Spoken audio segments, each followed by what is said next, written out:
নির্বাচনের সুনির্দিষ্ট রোডম্যাপ নিয়ে প্রধান উপদেষ্টার সাথে আলোচনায় সন্তুষ্ট নয় বিএনপি, জানিয়েছেন দলটির মহাসচিব মির্জা ফখরুল ইসলাম আলমগীর।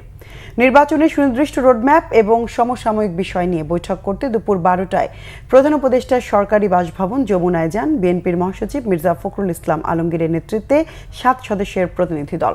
বৈঠকে প্রধান উপদেষ্টা প্রফেসর ডক্টর মোহাম্মদ ইউনূস সহ 4 উপদেষ্টা উপস্থিত ছিলেন। দীর্ঘ 2 ঘণ্টার বৈঠক শেষে বিএনপির মহাসচিব মির্জা ফখরুল ইসলাম আলমগীর বলেন, নির্বাচনের রোডম্যাপ নিয়ে বৈঠকে যে কথা হয়েছে তাতে তারা সন্তুষ্ট নন। মির্জা ফখরুল বলেন, সুনির্দিষ্ট কোনো রোডম্যাপ দেননি প্রধান উপদেষ্টা। ডিসেম্বর থেকে জুনের মধ্যে নির্বাচনের কথা বলেছেন প্রধান উপদেষ্টা। ডিসেম্বরে নির্বাচন না হলে দেশের অবস্থা খারাপের দিকে যাবে আশঙ্কা করেন তিনি। এরপর গণমাধ্যমের মুখোমুখি হন আইন উপদেষ্টা অধ্যাপক ডক্টর আসিফ নজরুল। অন্যদিকে উপদেষ্টা আসিফ নজরুল বলেছেন, ডিসেম্বর থেকে জুনের মধ্যে নির্বাচন দিতে চায় সরকার, কোনোভাবেই জুনের বেশি যাবে না। ক্ষমতায় থাকার জন্য অযথা কালক্ষেপণ করবে না অন্তর্বর্তী সরকার।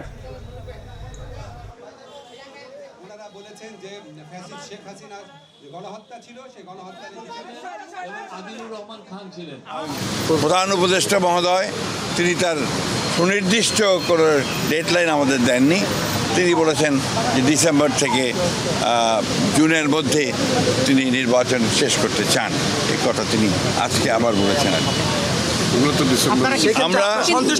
আমরা একেবারেই সন্তুষ্ট নই। আমরা পরিষ্কার করেই বলেছি যে আমরা ডিসেম্বর কাট আউট টাইম, ডিসেম্বরের মধ্যে নির্বাচন যদি না হয় তাহলে দেশে যে রাজনৈতিক পরিস্থিতি, অর্থনৈতিক পরিস্থিতি এবং সামাজিক পরিস্থিতি সেটা আরও খারাপের দিকে যাবে। সেটা তখন নিয়ন্ত্রণ করা বেশ কঠিন হবে। আজকে আলোচনায় আমরা কয়েকটা বিষয় স্পষ্ট করেছি, সেটা আপনাদের বলি। একটা হচ্ছে ডিসেম্বর থেকে জুন মানে যে আমরা ইচ্ছা করে দেরি করে করে মে বা জুন মাসে ইলেকশন করবো, সেটা না। ডিসেম্বর থেকে জুন মানে হচ্ছে ডিসেম্বর থেকে জুনের মধ্যে যত তাড়াতাড়ি সম্ভব